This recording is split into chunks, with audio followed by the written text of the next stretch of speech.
권투 선수들이 링 위에서 파이트가 돼서 적수와 싸울 때 레프트 훅을 아파카트를 이렇게 날리면서 존재감을 이렇게 드러내고 행복함을 느끼는 그 모습을 우리가 볼 수 있듯이, 또 하늘을 나는 새들이 저 날개를 쭉 펴고 창공을 높이 차고 오를 때에 친구들과 비전을 같이 나누기도 하고, 또 내가 정말 이렇게 하늘을 날 수 있다고 하는 자부심, 그런 긍지를 갖고 행복할 수 있듯이, 또 두더지나 지렁이가 땅 속에 있을 때 안전하기도 하지만은 행복감을 느낄 수 있듯이, 예수를 믿는 우리 그리스도인은 하나님 안에서 정말 즐거움이 있고 하나님 안에서 우리 인생이 존재 가치가 있고 행복해지는 것입니다.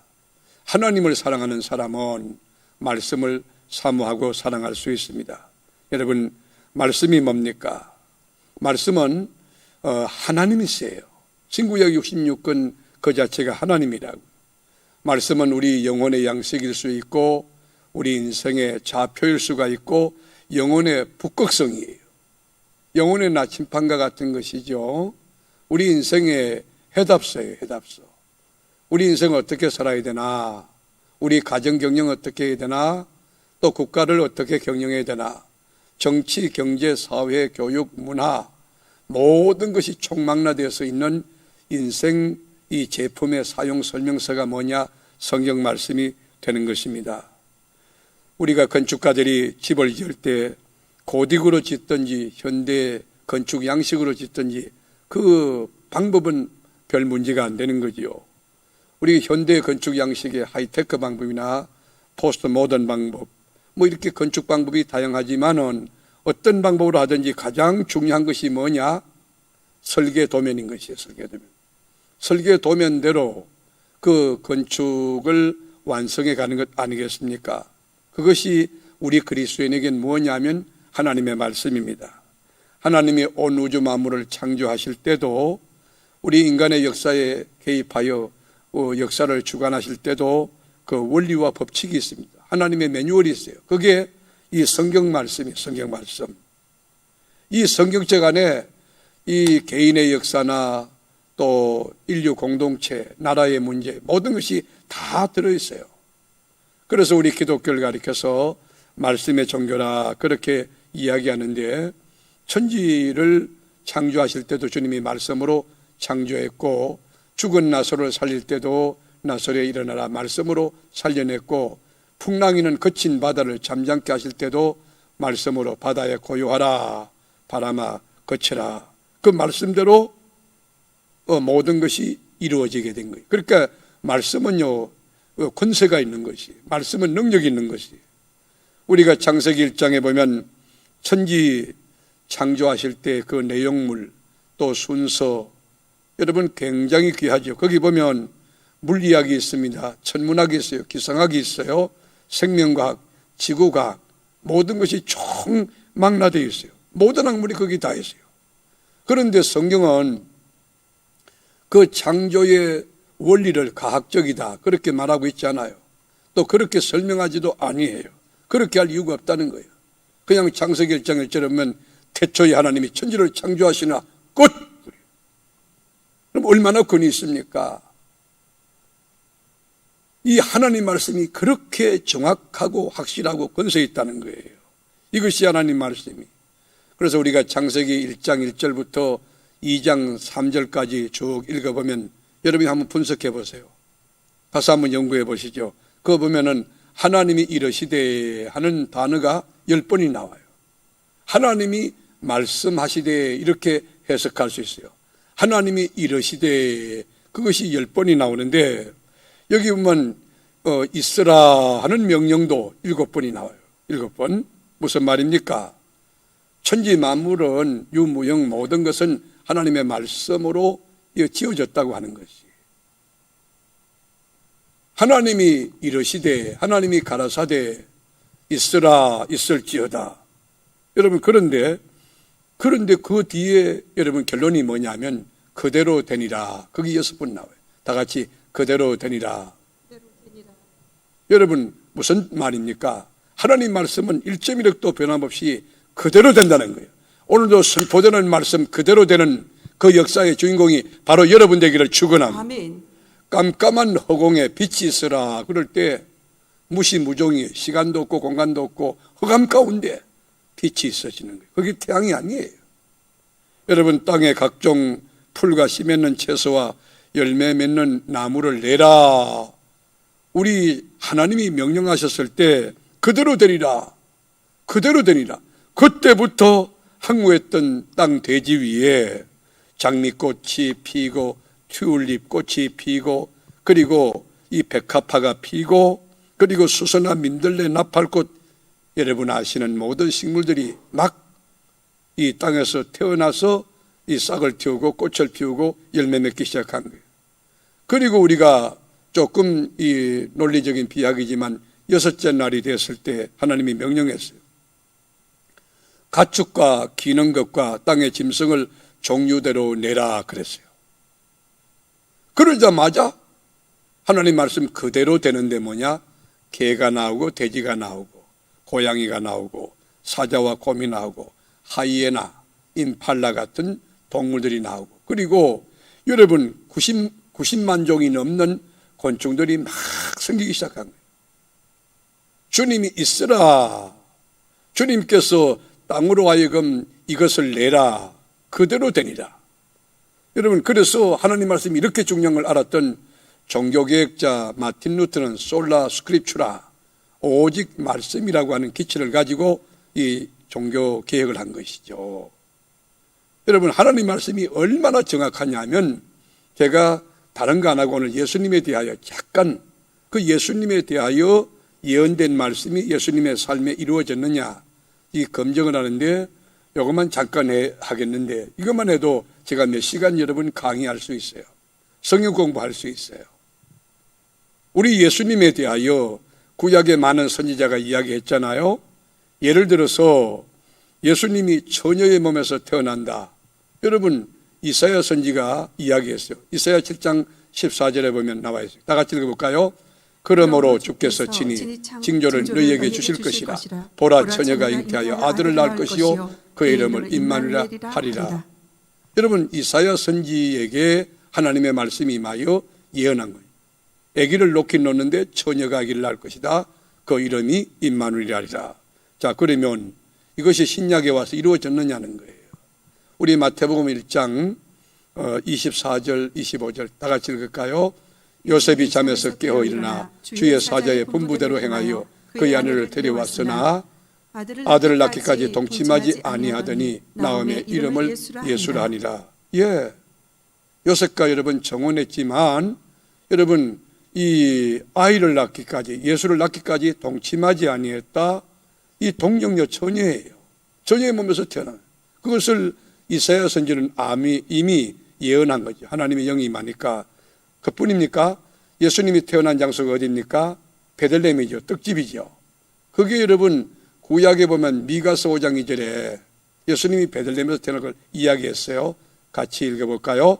베들레헴 에브라다야, 너는 유다 족속 중에 작을지라도 이스라엘 다스릴 자가 내게서 내게로 나올 것이라. 그의 근본은 상고의 영원에 있느니라. 예, 예수님이 베들레헴 땅에서 태어날 것을 이미 예언한 거예요.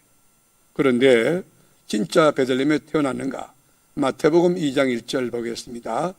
헤롯 왕 때에 예수께서 유대의 베들레헴에서 나심에 동방으로부터 박설이 예루살렘으로 말하되. 예, 여러분 헤롯 왕 때 아기 예수님이 베들레헴에서 미가서 선지가 이야기한 대로 태어나게 되었어요. 그런데 예수님이 태어났을 때 역사 중앙이 너무 힘들었어요. 여러분 모세가 태어날 때도 여러분 바로가 모세를 죽이려 하고 막 그랬잖아요. 그런데 예수님이 태어날 때도 헤롯 왕이 악했어요. 헤롯 왕이 여러분 사내아이 2살 아이는 다 죽이라 유아 독살령이 내려진 거예요. 그것이 여러분 보세요. 예레미야 31장에 보면 이미 나와 있어요. 15절 예레미야 31장 15절 여호와께서 이와 같이 말씀하시니라. 라마에서 슬퍼하며 통곡하는 소리가 들리니 라헬이 그 자식 때문에 애곡하는 것이다. 그가 자식이 없어져서 위로받기를 거절하였도다. 야, 여러분 라헬이 자식을 잃어가지고 우는 거예요. 그게 여러분 이미 헤롯 왕 때에 어린 것들을 다 유아 독살령 내려서 죽어갈 때 집집마다 아기를 잃은 그 어머니들이 가슴 아파 우는 이야기들이, 그것이 여러분 마태복음에 와서 이루어지는데 2장 16절, 이에 헤롯이 박사들에게 속은 줄 알고 심히 노하여 사람을 보내어 베들레헴과 그 모든 지경 안에 있는 사내 아이를 박사들에게 자세히 알아본 그때를 기준하여 2살부터 그 아이를 다 죽이니. 그러니까 여러분 이 구약에 예언됐던 말씀이 하나도 빠짐없이 다 그대로 이루어지는 거예요. 이게 말씀이에요. 이게. 그러니까 여러분 그렇다고 하면 여러분이 하나님 말씀을 안 읽을 수가 없고 암송하고 그리고 묵상하고 그대로 살아가는 것이 얼마나 복인가를 우리가 깨달아야 돼요. 그리고 예수님이 사역을 할 때도 여러분 갈릴리 사역으로 중심이죠. 갈릴리 사역하는 것도 이사야 9장 1절에 보면 나와 있어요. 함께 전에 고통받던 자들에게는 허감이 없으리로다. 옛적에는 여호와께서 스불론 땅과 납달리 땅이 멸시를 당하게 하셨더니 후에는 해변길과 요단 저쪽 이방의 갈릴리를 영화롭게 하리라. 야, 예수님이 갈릴리 지역에 가서 복음을 쭉 전가하시는 거예요. 그런데 이것이 벌써 이사야 선지를 통하여 예언이 됐는데 이것이 신약에 와서 그대로 이루어진 거예요. 마태복음 4장 12절, 예수께서 요한이 잡혔음을 들으시고 갈릴리로 들려가셨다가 나사렛을 떠나 스불론과 납달리 지경 해변에 있는 가버나움에 가서 사시니. 예, 예수님이 하나님께서 말씀하신 그대로 이 땅에 오셨어요. 처녀의 몸으로 오고 그리고 베들레헴에서 태어나고 헤롯 왕 때문에 어려움을 당하여 애굽으로 피난을 가고 그리고 사역도 갈릴리에서 한다. 갈릴리 그걸 떠나지 않아요. 그뿐입니까?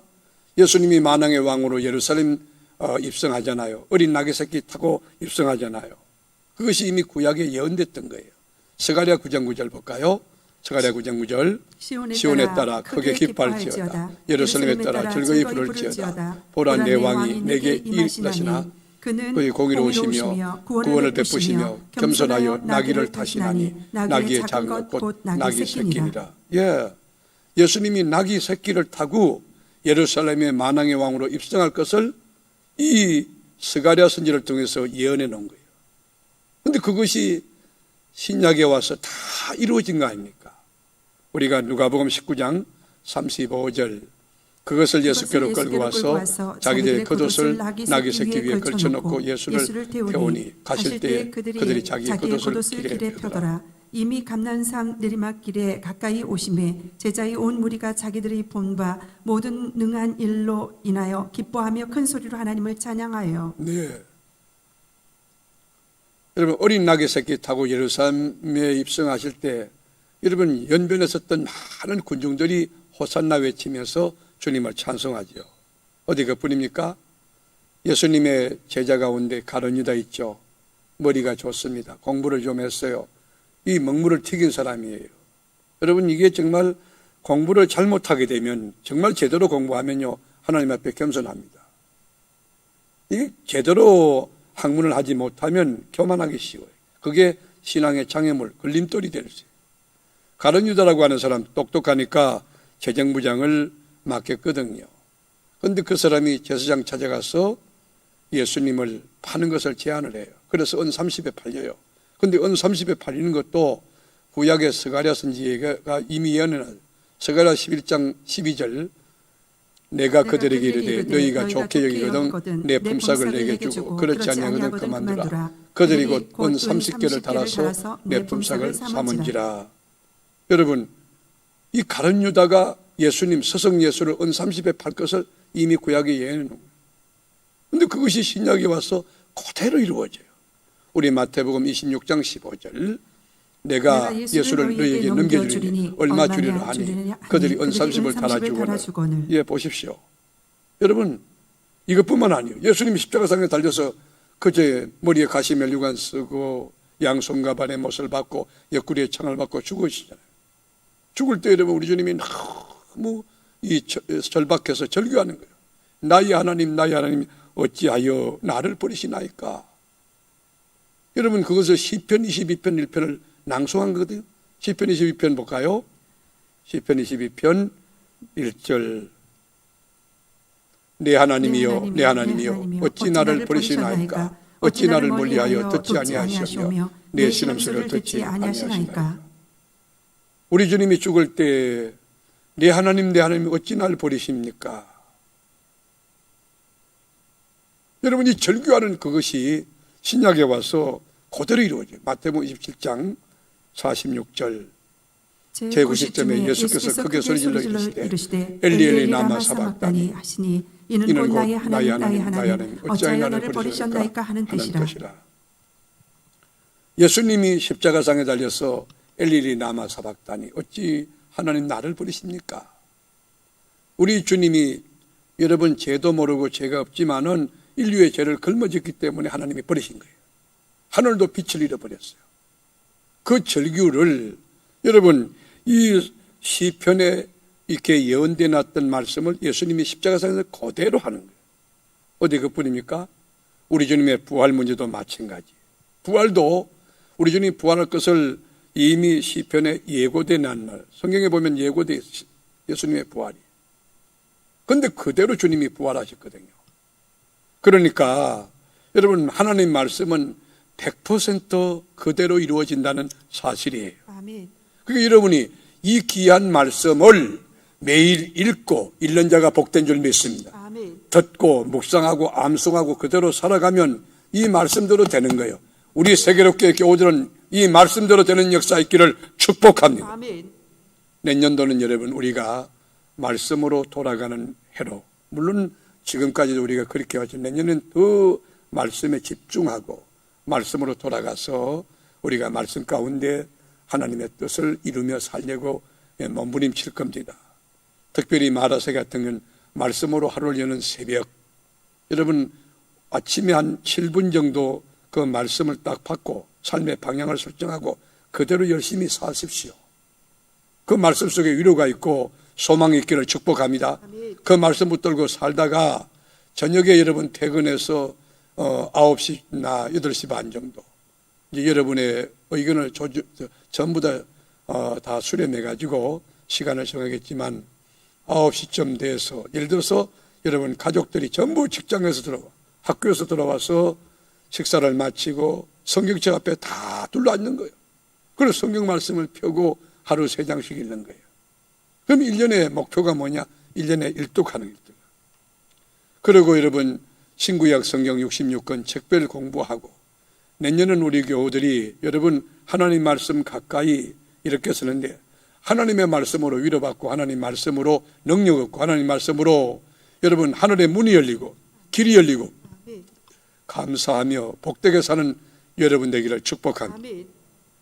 우리 한번 구호 한번 외쳐볼까요? 우리 가정에는 말씀이 있습니다. 우리 가정에는 말씀이 있습니다. 우리 교회는 말씀이 있습니다. 우리 교회는 말씀이 있습니다. 우리 목사님에게 말씀이 있습니다. 우리 목사님에게는 말씀이 있습니다. 하나님의 말씀이 있는 곳에 성령이 역사해요. 아멘.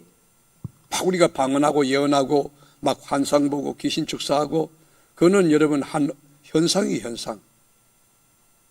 이 은사 카리스마타라고 하는 많은 은사가 있는데 여러분 은사 가운데 이 현상 본질이 아니고 거기 치우치면 안 돼요. 막 뜨끈뜨끈하고 그런 거 아니에요. 여러분 하나님 말씀이 아주 온전히 구하는 자는 고요합니다.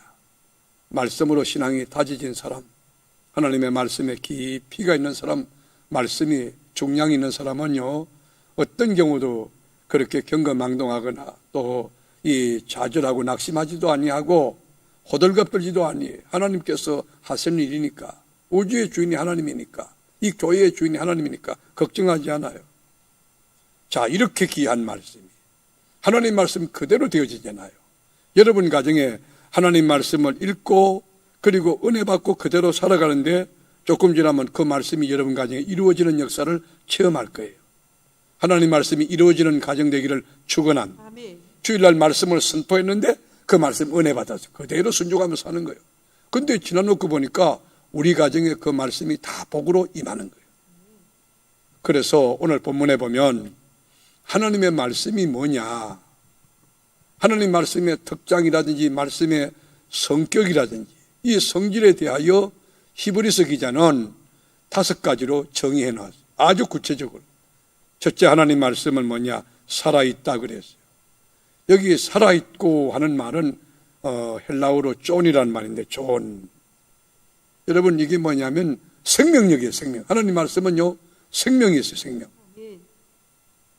그러니까 노벨 문학상을 받은 사람이 쓴 소설이나 또는 시 같은 것 다 중요하지만 그 잠깐 이 감동을 줄지 몰라도 거기는 영원한 생명이 없거든. 그런데 하나님 말씀은 영원히 살아있는 하나님의 말씀이에요. 아멘. 생명력이 있다는 거예요. 아멘. 우리가 자연의 법칙에 보면 콩 심은 데 콩 나고 팥 심은 데 팥 나는데 여러분 신앙의 원리도 동일합니다. 하나님의 말씀이 살아있는데 말씀이 선포되는 대로 역사와 이적은 나타나게 돼요. 아멘.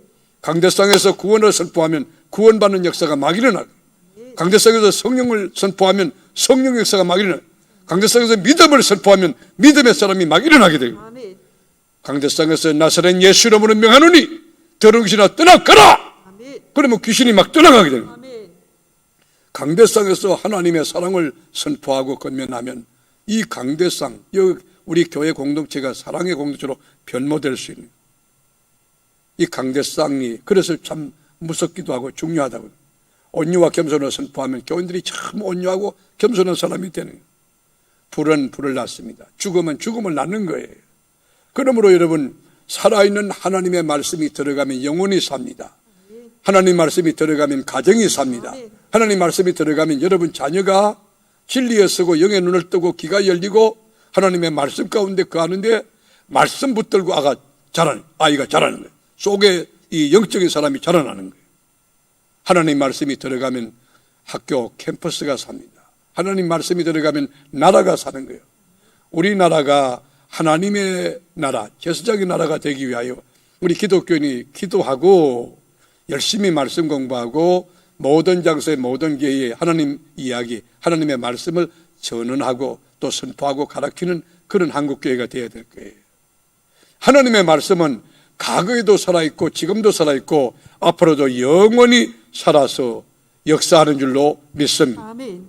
그래서 살아있는 말씀 이게 들어가면 여러분 회개의 영이 일어나고 귀신이 떠나고 질병들이 막 치유되고 개인이 변하고 가정이 변하고 이 민족과 인류 공동체가 변하는 거예요. 하나님의 말씀의 성질이 뭐냐? 하나님의 말씀의 성격이 뭐냐? 특징이 뭐냐? 살았다는 거예요. 하나님 말씀은 살아있다는 거예요. 그래서 베드로전서 1장 23절에 보면 너희가 거듭난 것은 썩어진 씨로 된 것이 아니요 썩지 아니할 씨로 된 것이니 살아있고 항상 있는 하나님의 말씀으로 되었느니라. 아멘. 여러분 우리가 거듭나는 것, 변화되는 것도 살아있고 항상 있는 말씀으로 변화되는 것이. 말씀이 닿아질 때 그 영혼이 깨어나는 거예요. 말씀이 여러분 선포될 때 죽은 자가 살아나는 거예요. 하나님의 말씀은 어제나 오늘이나 영원토록 살아있다는 것입니다. 또 하나 특징은 운동력인데요. 강력한 이 효력이 있다는 거예요. 하나님의 말씀은 살았고 운동력이 있어, 이 활력이 있어 그랬는데 이 활력이란 말이 에네르게스라고 하는 말이 뭐냐면 파워워풀한 아주 강력한 액티브한 활동적인 뭐 그런 말이. 그러니까 하나님 말씀이 살았는데 딱 들어가면 활동력 움직인다는 거예요. 그러니까 내성적인 사람이 아주 외형적인 사람으로 소심한 사람이 대범한 사람으로 변모되는 이유가 뭡니까? 성령의 불을 받으면 인격이 변해요. 그 가치관도 변해요. 할 수 없다는 쫄부가요.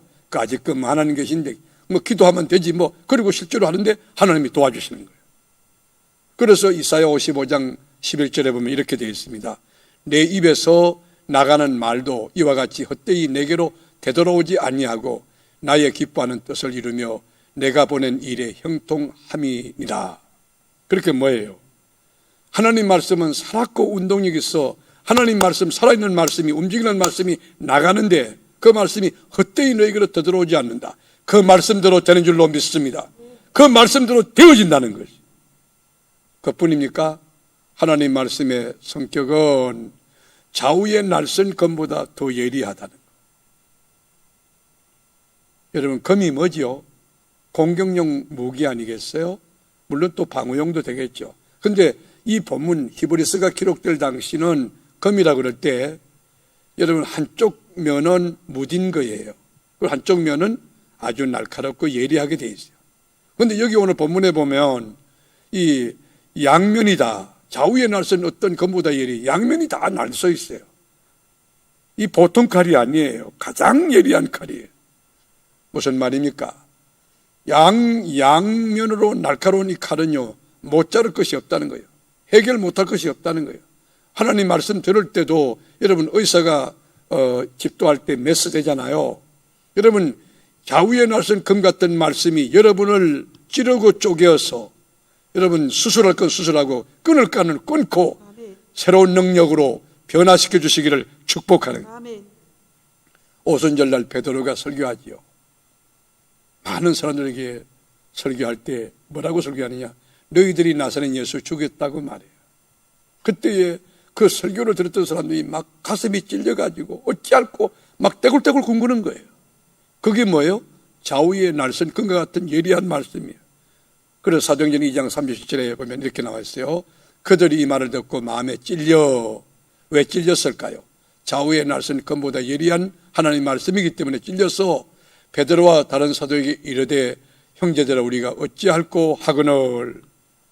막 가슴이 찔려서 여러분 통에 잡아가는 회개하는 거예요. 어찌할꼬. 그럴 때 회개하고 주 예수 믿어라. 그리하면 너희가 성령을 받고 유쾌한 영혼을 가지리라. 베드로가 말하죠. 하나님 말씀이 들어가면 변하는 거예요. 왜요? 하나님 말씀은 생명력 있고 하나님 말씀은 활력 있고 하나님 말씀은 좌우에 날선 금보다 예리하기 때문에.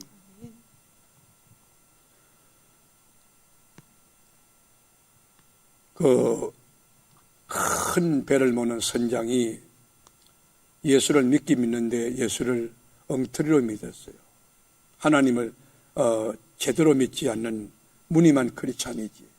근데 이 사람이 집사였는데 이 사람은 경건함이 없고 거룩함도 없고 그냥 이렇게 유럽으로 또 아프리카, 아시아로 한 번 출항하면 몇 달 동안 외국에서 유하는 거예요. 그래가지고 이분이 뭐 술도 먹고 마약도 하고 쾌락에 몸을 던져버렸어요.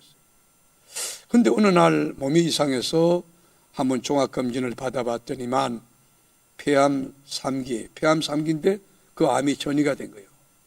그 장기로 이렇게 전이가 많이 됐는데 의사들의 이야기는 3개월 살지 못합니다. 그래서 사형 선고 받은 거예요.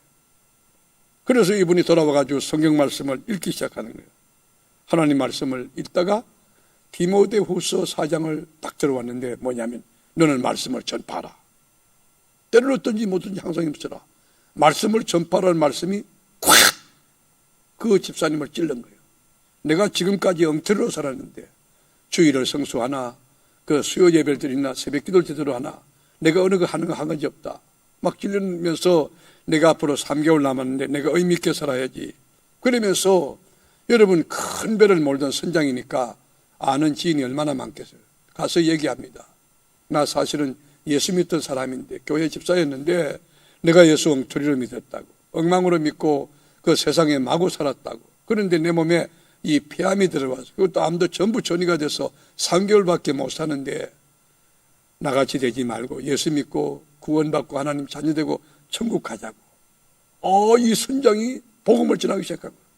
근데 복음을 전하는데 가슴에서 막 불이 많은 거예요. 불이. 가슴이 막 뜨거워서 견뎌요. 복음을 막 전가하는데 사람들이 막 변화되기 시작하는 거예요. 근데 놀라운 기적은 뭐냐? 3개월밖에 못 산다고 하는 사람이 3년을 살고 10년을 살고 20년을 살고 30년을 살다가 세상을 떠났다고 하는 거죠. 여러분 하나님 말씀이 어떤 권세가 있습니까? 어떤 능력이 있습니까? 하나님 말씀 속에 생명력이 있어요. 하나님 말씀 속에는 운동력이 있어요. 하나님 말씀은 좌우에 날선 금보다 예리해요. 이 금보다 예리한 말씀이 여러분의 영혼 속에 들어가면 영혼이 삽니다. 가정이 삽니다. 자녀가 삽니다. 또 하나 하나님 말씀의 특질은 혼과 영과 및 관절과 골수를 찔러 쪼개기까지 하며 하는 간통력이 있다고 하는 간통력. 여러분 엑스레이나 MRI 촬영을 하면 우리 몸을 여가 통과하는 거예요. 참 희한하죠. 여러분 위 내시경 검사하고 이렇게 볼 때 여러분 보십니까? 위 안의 상태를 우리가 다 볼 수 있지 않습니까? 이 과학이 이만큼 발달했어요. 근데 여러분, 하나님의 말씀은요, 이렇게 육체를 투시하는 게 아니에요. 여러분, 엑스레이 가지고 우리 마음을 이렇게 들여다볼 수 있습니까? 우리 영혼을 볼 수 있습니까? 그러지 못하잖아요. 그러나 하나님의 말씀은 혼과 영과 및 관절과 골수를 찔러주기까지 한다 그랬어요. 그러니까 하나님 말씀이 들어가면 심리적인 문제든지 육체적인 문제든지 영혼의 문제든지 전부 다 이게 해결하고 이게 수술하고 이게 깨끗이 낫게 해줄 수 있다는 거예요. 이 하나님의 성령이 얼마나 민감하고 귀한지요. 어느 집사님이 성경을 읽는데 죄인 한 사람이 회개하여 돌아오면 회개할 것이 없는 의인 99보다 더 하늘나라에 기뻐한다. 그 누가복음 15장이잖아요. 그 말씀을 읽고 난 뒤에 자꾸 하나님의 성령이 그 친구를 생각나게 하더라고요. 가서 복음을 전하라 하는 그런 메시지로 왔어요. 처음에는 주저주저 하다가 너무 강력하게 성령님이 역사하니까 그 사랑하는 친구 회사를 크게 하는데 전화했어요. 친구 어디 있나? 나 지금 골프 치러 간다네. 그래 이미 골프 치러 골프장에 지금 도착되어 있는 거예요. 그래가지고 잠깐만 기다려주게. 내가 급히 아주 중요한 이야기를 할 게 있다네. 그래가지고 다가갔더니만 이 골프장에 막 게임을 시작하려고 하다가 친구를 만난 거예요.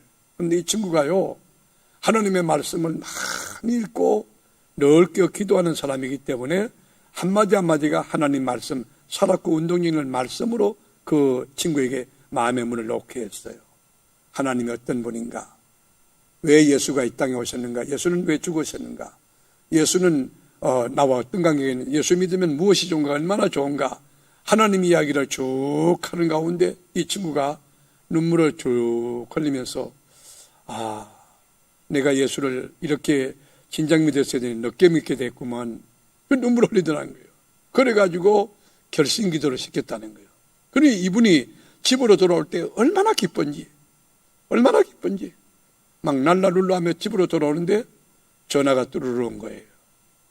그 전화가 누구냐면 그 친구 전화번호에 기재되어 있던 이분에게 전화가 왔는데 보니까 여러분 골프를 치려고 여러분 갔다가 그만 이게 여러분 골프를 치려고 골프채를 휘둘렀는데 그만 심장에 무리가 와가지고 쓰러진 거예요. 여러분 얼마나 놀랍습니까? 하나님이 그 찰나 성령이 가라사대하면 아멘하고 순종했기 때문에 그 친구를 예수 믿고 구원받고 하나님 나라 가게 한 거 아닙니까? 하나님의 말씀은 살아있습니다.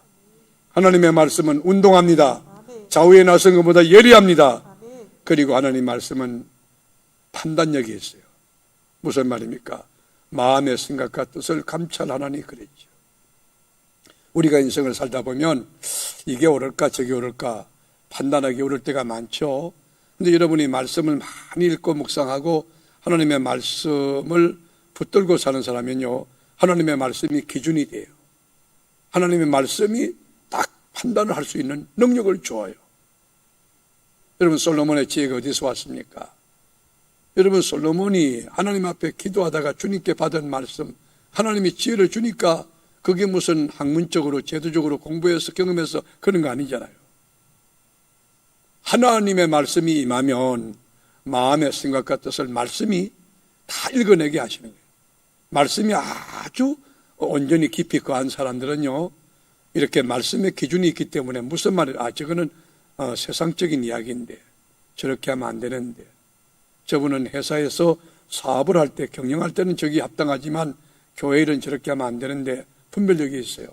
사랑하는 교우 여러분, 여러분들에게 하나님의 말씀이 온전히 넘쳐 흐르는 가운데 판단력, 분별력이 있어 세상을 판단할지언정 판단당하지 않은 놀라운 지혜가 넘쳐나기를 주님의 이름으로 축원합니다.